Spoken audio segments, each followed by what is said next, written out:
Olá, somos o grupo composto por Sofia Santos, Núria Monteiro, Matilde Garcia, Matilde Casaca, Maria Carreira e Maria Leonor Caroço, e neste vídeo vamos apresentar o nosso trabalho de estatística, cujo objetivo é realizar um teste de hipóteses. O exercício que nós realizámos foi: num processo de fabrico, afirma-se que o diâmetro dos parafusos medido em milímetros é superior a 10. Para testar esta afirmação, selecionou-se uma amostra aleatória de 15 parafusos. Esta distribuição é normal e tem um grau de significância de 0,05. Com base nesta amostra, calcularam-se as estimativas dos parâmetros populacionais, a média e o desvio padrão, obtendo-se os seguintes resultados. O nosso x barra é 10,18 e o S é 0,4221. Para testar esta afirmação, os valores da amostra dos 15 parafusos foram os seguintes. Agora vou passar à Núria para nos explicar então o estudo, a variável de estudo e a distribuição utilizada nestes testes. A nossa variável aleatória é o diâmetro de um parafuso medido em milímetros. Sabemos pelo enunciado que o diâmetro segue aproximadamente uma distribuição normal. No entanto, como a amostra tem apenas 15 elementos e não conhecemos o desvio padrão populacional, não podemos usar a distribuição normal Z. Em vez disso, devemos usar a distribuição T-student, que é apropriada para amostras pequenas e quando o desvio padrão é apenas estimado através de S. Agora, a Matilde Garcia irá explicar as hipóteses e o tipo de teste. Então, como queremos verificar se o diâmetro médio é superior a 10 mm, formulamos as seguintes hipóteses. A hipótese nula, ou H0, utilizamos o 1000 visto que queremos verificar o diâmetro médio, então 1000 menor ou igual que 10, que é exatamente o oposto daquilo em que acreditamos.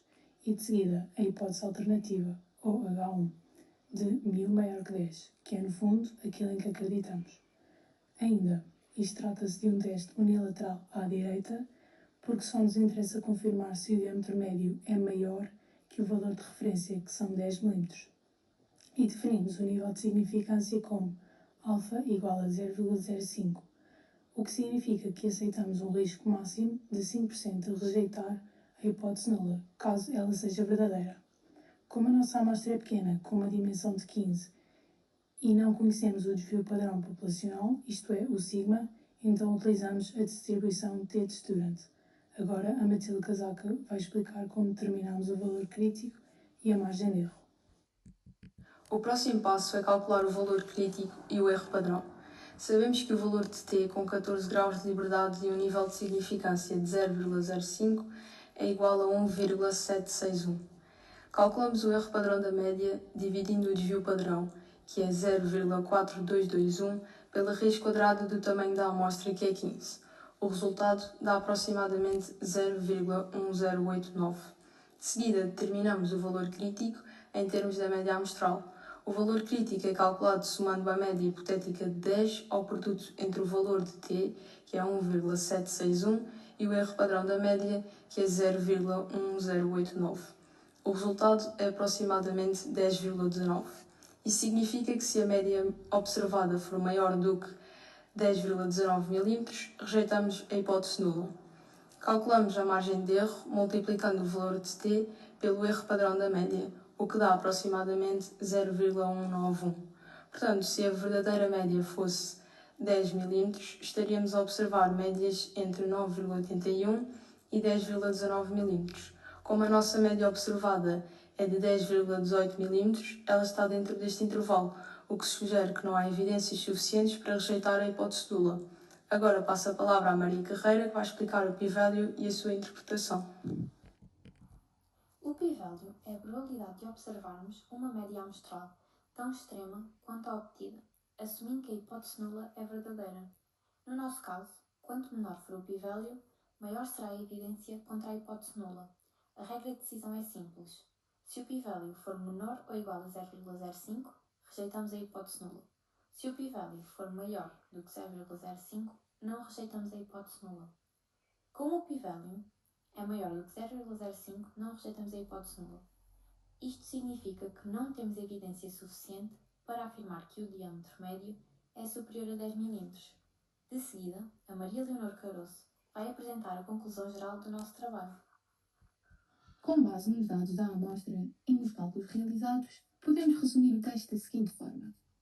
A nossa amostra tem 15 observações. A média amostral é de 10,18 mm e o nosso desvio padrão é de 0,4221 mm.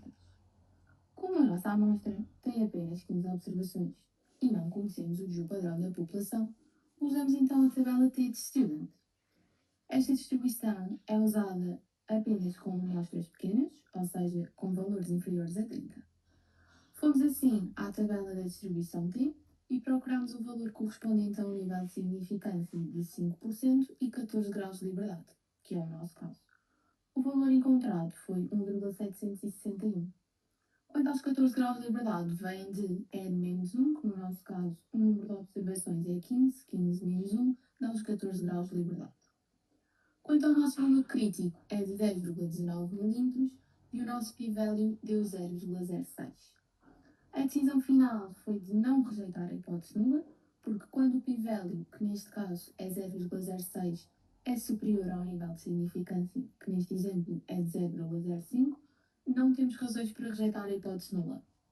Concluindo, os dados não mostram evidência suficiente para rejeitar a hipótese nula, nem para afirmar que o diâmetro médio dos parafusos seja maior do que 10 mm.